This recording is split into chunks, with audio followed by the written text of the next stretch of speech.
شامل عبادت ہے۔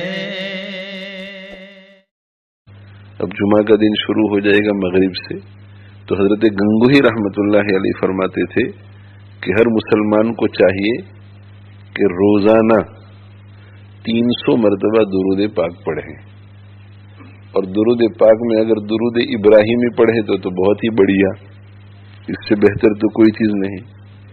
اور اگر 300 مرتبہ درود ابراہیمی جو نماز میں پڑھا جاتا ہے وہ مشکل ہے، تو 100 مرتبہ درود ابراہیمی پڑھو اور 200 مرتبہ کوئی دوسرا درود پڑھو مختصر، صلی اللہ علیہ وسلم صلی اللہ علیہ وسلم۔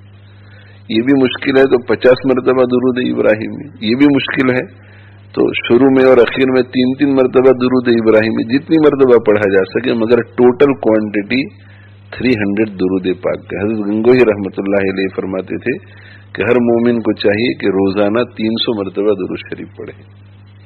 تو 300 مرتبہ تو ہمارے الحمدللہ جو ہمارے سلسلے سے منسلک ہیں، ہمارے معمولات میں یہ لکھا ہوا ہے، معمولات کے پرچے میں جو مرید ہوتے ہیں ان کے لیے۔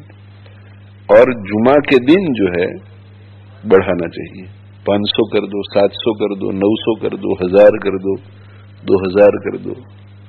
اور ہم جو ہے یہ کہتے ہیں کہ جو حضرات اعتکاف میں آئے ہیں، جو گھروں میں سن رہے ہیں، ان سے درخواست کرتے ہیں کہ کم سے کم رمضان کے مہینے میں جب جمعہ آ جائے تو ہم میں سے ہر شخص یہ طے کر لے کہ انشاءاللہ 1000 مرتبہ ہم درود پاک کا تحفہ اللہ کے نبی صلی اللہ علیہ وسلم کی خدمت میں پہنچائیں گے۔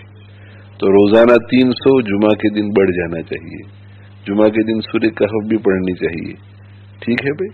اور باقی جو سنتیں سنائی جاتی ہیں، اور ساتھ میں یہ کہ ایک تو درود شریف کی کثرت اور دوسرا اتباعی سنت، نبی صلی اللہ علیہ وسلم کی سنتوں کو سیکھو اور اس پہ عمل کرو۔ اللہ تعالی شان ہمیں عمل کی توفیق دے، اس جمعے کو ہمارے لیے بہت مبارک بنائے، آپ صلی اللہ علیہ وآلہ وسلم سے تعلق کے پیدا ہونے، تعلق کے بڑھنے کا ذریعہ بنائے، اور ہمیں جو ہے اللہ کے نبی صلی اللہ علیہ وسلم کے رنگ میں رنگ دے، اور اللہ تعالی شانہ ان سے ہمیں ایسا جوڑ دے کہ ہم جنت تک ان سے الگ نہ ہو۔